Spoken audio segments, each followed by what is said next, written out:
Selamat pagi Mbak Tiara, perkenalkan saya Ibar. Saya dari tes online. Dari pertemuan kali ini saya ingin mewawancarai mengenai profil Mbak Tiara. Mungkin sebelumnya saya izin untuk merekam wawancara kali ini ya Mbak. Iya, Baik, silakan. mungkin saya mulai ke pertanyaan pertama. Boleh memperkenalkan diri Mbak? Oke, jadi nama aku Tiara, biasa dipanggil Kir. Aku mahasiswa Teknik Kimia angkatan 2020 di TS. Oke. Baik, kalau boleh tahu Mbak, asal daerah dan tanggal lahirnya itu kapan ya Mbak? Oke, aku asalnya Surabaya, lahirnya juga di Surabaya. Lahir di tanggal 8 November 2001. Oke, aku lanjut ke pertanyaan selanjutnya. Aku lihat kan Mbak Tiara ini tuh udah join banyak banget organisasi ya, salah satunya itu SPI dan ITS Online. Nah, apa sih yang membuat Mbak Tiara tuh mau join organisasi tersebut? Mungkin bisa diceritain. Oke, ya mungkin layaknya maba-maba pada umumnya ya, yang waktu tahun pertama itu kayak pengen ikut organisasi, tapi bingung ikut organisasi apa gitu. Nah di sini aku ikut awalnya SPI ya, di mana SPI ini organisasi yang udah aku incar sejak tahun pertama gitu. Motivasi aku buat join ini tuh sebenarnya lebih ke waktu itu aku lihat networking dari SPI itu bagus banget. Dan dimana apalagi sebagai seorang teknik kimia ya, yang interestednya juga di dunia energi, aku rasa SPI ini jadi wadah yang cocok selain buat nambah networking dan juga nambah knowledge mengenai oil and gas gitu. Dan ya pada akhirnya ketika udah terjun di organisasi ini, di tahun pertama menjadi member, tahun kedua itu aku menjadi staff di divisi jurnalistik, dan di tahun ketiga itu aku menjadi head of journalism division gitu. Dan setelah berkecimpung ya akhirnya benar yang aku pingin, aku bisa dapat networking di sana, bisa dapat banyak teman yang punya interest yang sama gitu.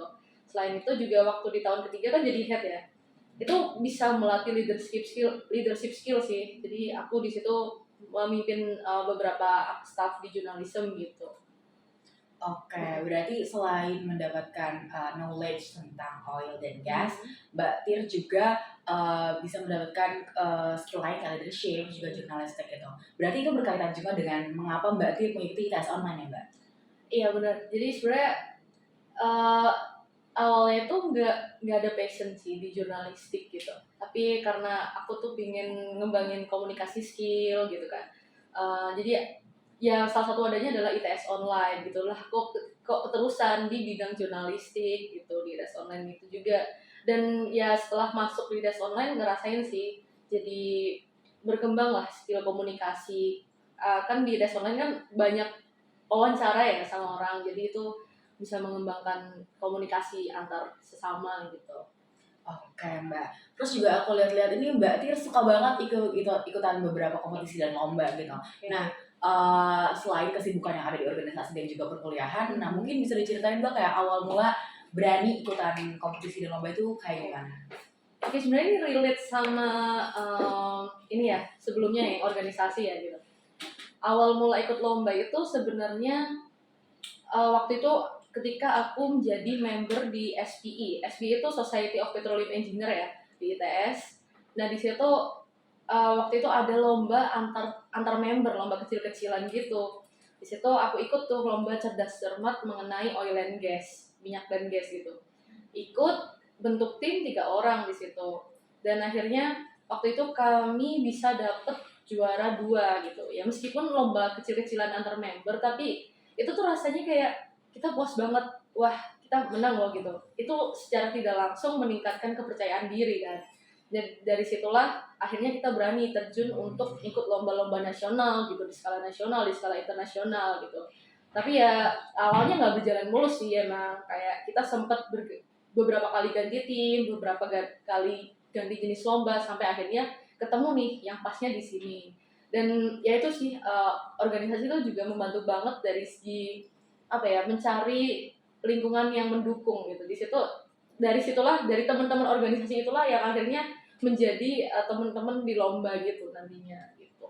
Oke, tadi kan Mbak Tir ini nyebutin kayak ikutan kompetisi itu karena awal mulai itu dari SPI gitu. Tapi apakah ada alasan lain gitu? Kenapa Mbak Tir ini kayak mau gitu terjun di dunia perlombaan? Oke, kenapa aku mau awalnya itu karena sebenarnya balik lagi ke waktu SMA ya, karena aku SMA pasif banget dan pengen lah ada rasanya berkembang gitu ketika di dunia perkuliahan gitu. Dan akhirnya salah satu yang apa ya yang setidaknya aku jadi mahasiswa yang punya achievement gitu kan. Yang di situ pengen lah ikut lomba gitu. Dan selain itu sebenarnya manfaat yang bisa didapat tuh banyak sebenarnya dari ikut lomba itu. Jadi yang pertama itu mungkin bisa jadi komplement ya, komplement pelengkap dari apa-apa yang sudah aku pelajari di jurusan aku dan aku implementasikan, dan aku juga nambah banyak pengetahuan dari ikut lomba itu. Jadi itu yang bikin aku kayak ketagihan buat ikut terus lomba gitu. Selain itu juga apa ya, bekerja sama dengan tim itu juga suatu hal yang menantang ya, karena aku dari beberapa lomba yang diikutin itu kayak selalu dengan orang yang berbeda gitu. Di situ harus menyesuaikan lagi nih cara kerja dengan mereka itu bagaimana. Itu juga salah satu hal yang cukup menantang sih dan bikin ikut gitu. Oke, berarti karena memang mau mencari achievement juga di masa perkuliahan gitu kan, karena emang banyak banget opportunity-nya gitu. Terus juga emang Mbak Tir ini memang orang yang suka tantangan gitu ya, makanya kalau ada kesempatan dilibas aja. Oke, aku mau tanya lagi nih Mbak, dari Mbak Tir sendiri ada nggak sih pengalaman perlombaan yang paling mengesankan dan memorable gitu buat Mbak Tir? Oke, pengalaman paling mengesankan itu mungkin baru-baru ini ya. Itu aku sempat jadi juara 2 di lomba suatu organisasi namanya AIKI.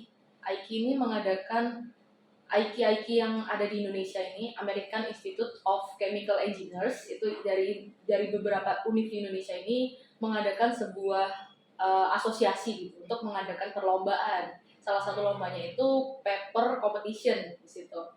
Di situ ada temanya waktu itu bagaimana menyediakan electricity yang murah sesuai Sustainable Development Goals nomor 7, Affordable and Clean Energy gitu. Nah di situ itu kan tantangannya, dan di situ tuh aku beranggotakan dengan tim yang berbeda jurusan.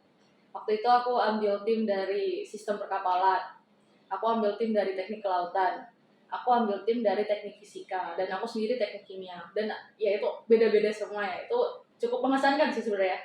Pertama kali aku punya tim dengan beda, semua backgroundnya itu beda gitu. Dan akhirnya di situ kita utilize semua tuh pengetahuan-pengetahuan dari keempat disiplin itu dalam suatu inovasi untuk menyelesaikan tantangannya gitu. Di mana di lomba ini kami mengangkat tema menyediakan listrik di Pulau Samosir. Di Pulau Samosir dengan memanfaatkan sumber daya air, matahari, sama satu lagi biomass gitu. Dan untuk air sendiri itu kami menyediakan hydropower, maksudnya memanfaatkan aliran air terjun itu sebagai energi ya untuk menggerakkan turbin dan akhirnya menghasilkan listrik. Untuk yang matahari itu kami menggunakan solar panel, dan bedanya itu mungkin kalau solar panel biasanya di atas rumah ya, kita memanfaatkan kondisi di sana, kondisi di Pulau Samosir. Dan di Pulau Samosir kan dia terletak di tengah-tengah danau tuh. Kita manfaatin danau itu sebagai tempat kita naruh solar panelnya, jadinya floating solar panel gitu. Ya terus untuk biomass sendiri di sana kan mostly pekerjaan mereka itu peternakan, perkebunan gitu, di mana menghasilkan sampah-sampah organik yang bisa diolah lagi menjadi energi gitu. Nah, kenapa kita ambilnya di Pulau Samosir gitu kan sebenarnya? Untuk Pulau Samosir sendiri ini cukup terpencil ya, maksudnya di tengah-tengah danau, dan sebenarnya keindahan dan potensinya itu sangat besar gitu buat dijadiin pariwisata. Dari pemerintah Indonesia sendiri pun sudah memfokuskan Pulau Samosir ini menjadi target pariwisata di Indonesia gitu. Dari situ pasti demand listriknya meningkat kan, permintaan listriknya meningkat, sedangkan akses untuk mengalirkan listrik itu masih susah di sana. Akhirnya kita memanfaatkan sumber daya yang ada untuk menghasilkan listrik dengan membuat suatu microgrid. Kalau di PLN itu kan punya yang gede-gede itu kayak menara listrik yang gede-gede. Nah kita bikin yang skala kecil gitu sih overall inovasinya gitu. Oke, nah kalau boleh tahu Mbak itu lombanya itu diadainnya kapan ya? Itu kemarin selesai di bulan Agustus barusan ini. selesai di tanggal 12 Agustus 2023 ya.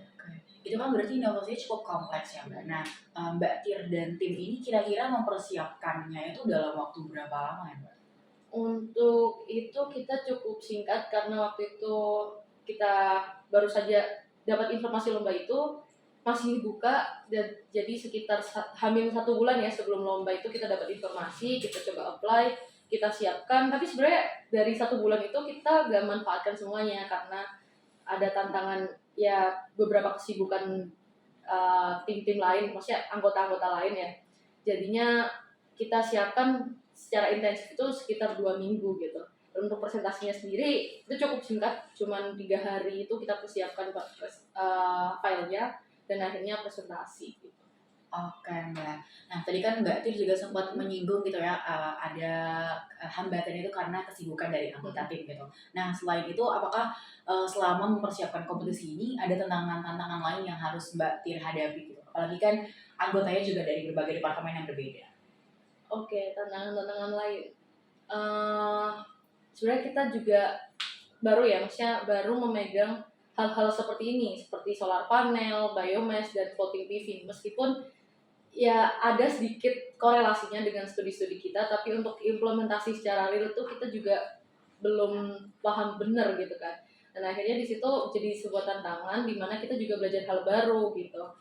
Yang salah satu yang mungkin agak jadi hambatan adalah kita memanfaatkan yang namanya artificial intelligence, di mana kita utilize beberapa aplikasi untuk mensimulasikan itu, dan ya itu belum pernah kita pelajarin sebelumnya kan. Jadinya butuh waktu yang lebih lama aja untuk menyelesaikan hal tersebut gitu sih. Tapi terselesaikan dengan bantuan AI ya? Iya, terselesaikan dengan AI, juga kerjasama antar anggota itu tadi. Komitmen sih, komitmen harus sama-sama punya tujuan yang sama lah gitu. Oke. Nah, tapi kalau boleh tahu juga nih Mbak, apakah dalam persiapan lomba tersebut ada bantuan dari dosen atau dari ITS sendiri gitu? Atau murni dari anggota tim aja? Oke, murni sebenarnya awalnya kita memang pengen punya dosen pembimbing gitu.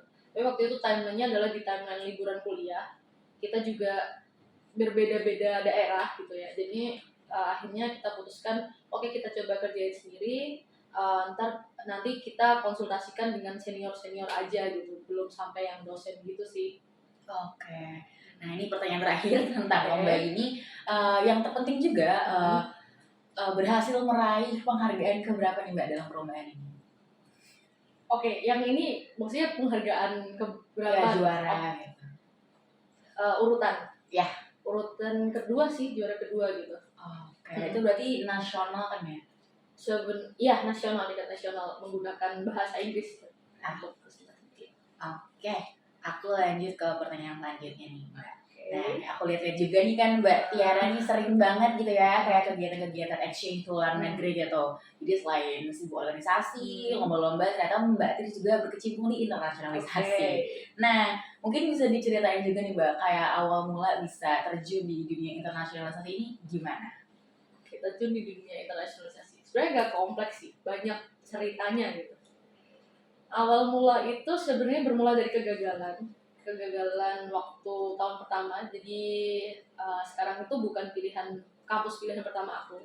Jadi sempat ditolak di kampus pilihan pertama, dan waktu itu merasa kayak aku menjadi seorang yang tidak pantas gitu. Aku ingin membuktikan ke diriku sendiri bahwa aku bisa sebenarnya lebih dari ini gitu. Nah, dia tercetuslah untuk pengen ngerasain, kalau aku nggak bisa ngerasain kuliah yang paling bagus di Indonesia, aku pengen coba di luar negeri. Akhirnya tercetuslah mimpi-mimpi untuk pengen sekolah di luar negeri gitu. Gimana caranya? Akhirnya dari situ aku cari tahu mengenai internasionalisasi di ITS gitu. Akhirnya nemulah ada yang namanya ITS Global Engagement. Di situ mereka provide berbagai macam internasionalisasi. Gitu sih cerita motivasi kenapa aku ikut internasionalisasi gitu. Sebagai pembuktian diri sebenarnya. Oke, nah kan dekat-dekat ini juga Mbak Tiara ini mau exchange gitu ya ke Kanada. Nah, kira-kira kapan ya Mbak Tiara tuh mulai prepare untuk persiapan ke Kanada ini? Ya sekarang aku bakal berangkat ke Kanada di semester 7, yaitu tahun terakhir gitu kan sebenarnya.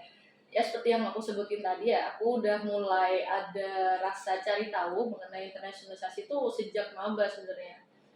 Em, jadi waktu itu di maba dimulai dari ya cari tahu informasi dulu, kemudian get familiar dulu, maksudnya mencari tahu semua hal yang tentang internasionalisasi, dapet tuh list-list, oh ternyata di ITS itu banyak kesempatan internasionalisasi gitu, nggak cuma exchange. Nah kalau exchange sendiri itu baru bisa dimulai di eh, semester 3, 5, atau 7 gitu, biasanya mostly di semester 5 ya, 5 atau 7 gitu.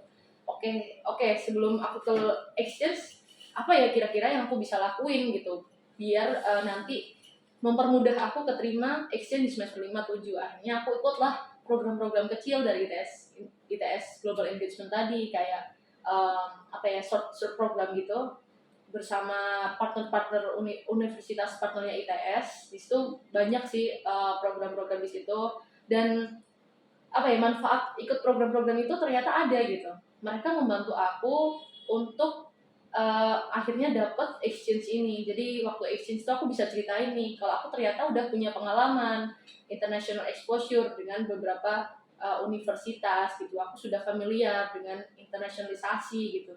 Dan aku juga udah familiar dengan bagaimana harus menghadapi perbedaan budaya yang ada gitu. Itu sangat membantu banget sih.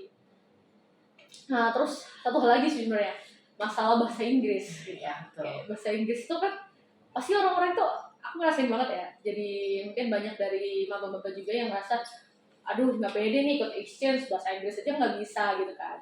Aku juga sebenarnya aku punya masalah kendala di bahasa Inggris gitu. Waktu SMA pun tuh kalau ngerjain tugas bahasa Inggris tuh masih sering nyontek karena aku nggak bisa itu gitu dengan bahasa Inggris. Tapi ya tadi karena ada kemauan dan apa ya, ya ada kemauan untuk oke aku mau exchange gitu.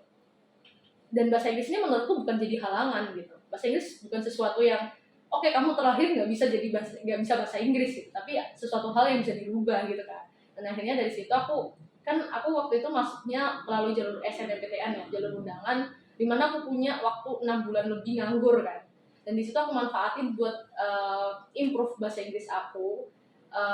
Ya ikut improve bahasa Inggris, lihat-lihat YouTube, ikut kursus-kursus online gitu bahasa Inggris, dan akhirnya mulai percaya diri dengan bahasa Inggris. Dan ini lagi sih, oh ya balik lagi ke organisasi gitu, karena organisasi tadi kan base aku menggunakan bahasa Inggris ya, organisasi yang menggunakan bahasa Inggris di setiap kegiatannya. Jadi di situ juga organisasi itu melatih bahasa Inggris aku gitu secara tidak langsung gitu.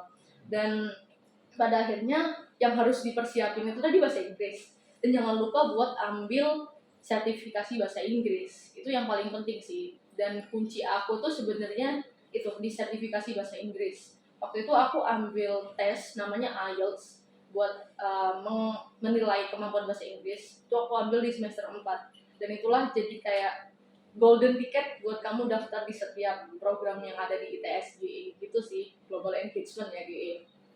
Ya berarti kalau boleh aku rangkum gitu ya, yang harus Mbak Tilis persiapkan untuk bisa ikutan kegiatan kayak gini itu pertama sertifikasi bahasa Inggris, terus juga ikutan program-program di ITSGI biar tahu gitu kayak nanti familiar sama kegiatan-kegiatannya, sama niatnya ya dan komitmennya Mbak Tilis berarti. Oke, aku lanjut nih ke pertanyaan selanjutnya. Tadi kan Mbak Tia juga sempat menyinggung kalau misalnya Mbak Tia itu pernah mengalami kegagalan gitu. Nah, selain itu apakah ada tantangan-tantangan yang harus Mbak Tia lalui gitu supaya hingga akhirnya bisa ke Kanada gitu sekarang? Oh my god, ya banyak sih, banyak tantangan-tantangan yang ada gitu. Sebenarnya exchange ini aku lakuin di semester 5 gitu sebenarnya. Dan dari semester 5 itu pun aku udah mulai mencoba aplikasi pertukaran pelajar yang ada di ITSGE yang berbeasiswa ya. Kalau yang berbiaya mandiri mungkin banyak ya, tapi kalau berbeasiswa itu cukup ya nggak sebanyak itulah gitu. Udah mulai coba aplikasi, sebenarnya juga aplikasi ke Kanada juga, program yang sama yang saat ini akan aku ikutin gitu. Dan ternyata di situ aku gagal gitu, nggak keterima. Cukup menyakitkan sebenarnya waktu itu, karena aku sudah korban banyak ya di tes bahasa Inggris. Sebenarnya oh ya, for your information aja, tes bahasa Inggrisnya itu nggak murah juga. Sebenarnya bisa nyampe jutaan gitu, tesnya itu jutaan, dan kamu harus berani investasi kayak gitu. gitu. Terus dari situ aku gagal, kayak aku merasa wah sia-sia usahaku selama ini gitu. Oke, nggak masalah gitu. Aku coba lagi tuh di semester 6 dan ternyata gagal lagi. Oke, gagal kedua kalinya, sakit sih, emang sakit. Coba lagi semester 7, mungkin kalian familiar ya dengan yang namanya ISMA, programnya Kemdikbud. Aku coba dengan kepercayaan diri aku yang sekarang gitu, udah semester 7 ya, menjak semester 7 dengan udah yang pengalaman yang matang gitu, udah percaya diri, cobalah ISMA gitu. Ternyata gagal juga di situ. Jadi ya yang sekarang aku dapat itu percobaan keempat aku setelah mengalami beberapa kegagalan gitu sih. Oke, ini kan dari berbagai kegagalan yang pernah Mbak Tiara alami gitu. Akhirnya kenapa sih akhirnya Mbak Tiara tuh tetap berani gitu untuk mencoba, nggak menyerah dengan ambisi Mbak Tiara untuk internasionalisasi? Oke, jadi ini sebenarnya relate ke personality aku ya. Jadi ketika aku udah set goals, aku mau ini gitu. Aku harus kejar sampai apapun aku harus dapat. Jadi ketika aku belum dapat, aku bakal terus kejar gitu. Dan itulah yang aku lakuin sebenarnya, karena udah dari tahun pertama aku udah set goal, aku mau exchange, aku mau pertukaran pelajar gitu. Dan maka dari itu semester 5 gagal, semester 6 gagal, masih kejar di semester 7, kesempatan terakhir nih. Dan ya itu sih, karena simply aku pengen kejar terusan itu. Dan ya karena aku rasa juga pertukaran pelajar banyak manfaatnya juga gitu buat aku. Oke, tadi kan lebih ke motivasinya ya Mbak. Nah, kalau secara teknis apa aja sih yang Mbak Tiara persiapkan lagi gitu supaya bisa bangkit dan coba lagi? Oke, jadi dari kegagalan-kegagalan itu aku evaluasi sebenarnya di setiap kegagalan itu di semester 5. Wah kayaknya dari aplikasi aku ini kurang menarik gitu. Aplikasi kurang menarik, dari motivation letter, jadi disuruh bikin motivation letter gitu, kenapa kamu pengen ikut program ini dan rencana kamu ke depannya di mana gitu. Dari situ aku sadarin kekurangan gitu. Dari semester 5 semester 6 itu aku sadarin bahwa aku tidak meminta bantuan orang lain untuk membaca ulang dan memberikan feedback atas esai aku gitu. Jadi aku dengan percaya dirinya, oke, aku percaya diri, ini udah bagus, aku masukin gitu. Ternyata salah gitu, ternyata aku harus minta pendapat orang lain, berdiskusi dengan orang lain, mendengarkan pendapat orang lain, itu juga yang paling penting gitu. Itu evaluasi pertama ya. Terus apalagi ya, cari program yang sesuai sih. Misalnya ada program mengenai digitalisasi, sedangkan program studi aku menjadi teknik kimia ya sekarang. Ya kalau aku apply di situ, aku nggak punya pengalaman digitalisasi, bakal ketolak dong. Dan dari situ jadi evaluasi aja gitu, cari yang sesuai. Apalagi ya? Ya jangan ini sih, jangan, maksudnya oke, kalau kamu gagal boleh, nangis boleh, karena ya aku juga pasti kecewa, aku nangis gitu. Tapi jangan sampai kamu dibutain sama kegagalan itu gitu. Jangan sampai kamu buta dan akhirnya kamu kehilangan semua kesempatan yang ada di depan gitu. Ya itu sih pesan aku juga gitu. Oke, berarti evaluasi dan coba lagi terus menerus ya Mbak. Nah, akhirnya kan setelah penantian yang sangat panjang, akhirnya kan Mbak Tiara ini udah berhasil ke Kanada. Nah, apa sih yang Mbak Tiara rencanakan gitu sepulang dari Kanada untuk harapannya? Oke. Internasionalisasi itu sebenarnya banyak manfaatnya. Salah satunya adalah networking, adaptasi skill juga. Terus di sana kan Kanada ini benar-benar jauh ya dari Indonesia, di mana segi culture, segi budaya, segi environment juga ya, lingkungan juga itu pasti beda banget dari Indonesia. Dan di situ aku harapannya bisa meningkatkan adaptasi skill adaptasi aku ya, dimanapun dengan perubahan-perubahan dan perbedaan yang ada, aku masih bisa bertahan gitu. Dan yang aku harapin itu sebenarnya ya fokus utamaku adalah belajar gitu. Di teknik kimia kebetulan aku juga belajar di teknik kimia di Kanada. Harapannya adalah aku bisa dapat apa ya, pendidikan kelas dunia gitu. Ya cuma di ITS aja, aku dapat juga dari univ-univ luar gitu. Lagi Kanada juga salah satu top country ya buat para pelajar Indonesia gitu. Sama networking sebenarnya itu paling penting. Kenalan dengan orang-orang di sana, jangan sampai kalian senang-senang aja dengan circle kalian sendiri, tapi juga bukalah pertemanan seluas mungkin gitu. Siapa tahu nanti teman-teman di sana bakal bantuin kalian untuk misalnya dapat pekerjaan lagi di Kanada gitu. Itu sih. Oke, nah ini aku ada pertanyaan terakhir buat Mbak Tiara. Dari segala hal yang sudah Mbak Tiara lakukan kayak organisasi, perlombaan, sama internasionalisasi, dampak apa sih yang Mbak Tiara rasain berubah gitu dari diri Mbak Tiara? Oke, yang pertama self confidence ya, kepercayaan diri gitu. Dengan apa yang udah aku raih, aku jadi lebih percaya diri aja pada diriku sendiri, nggak minder. Maksudnya bukan berarti sombong atau gimana ya, tapi tetap jaga jaga itu ya, rendah hati juga, percaya diri itu tadi, karena aku rasain banget nih organisasi itu ngeboost skill komunikasi aku, dan juga bagaimana aku berteman dengan satu orang dengan orang lainnya itu harus bersikap seperti apa gitu. Dan juga ini networking juga paling penting. Aku juga punya banyak temen yang akhirnya jadi support system aku gitu untuk meraih goals aku. Mereka saling bantu, kita saling bantu sama satu sama lain gitu. Oke, mungkin pertanyaan dari aku cukup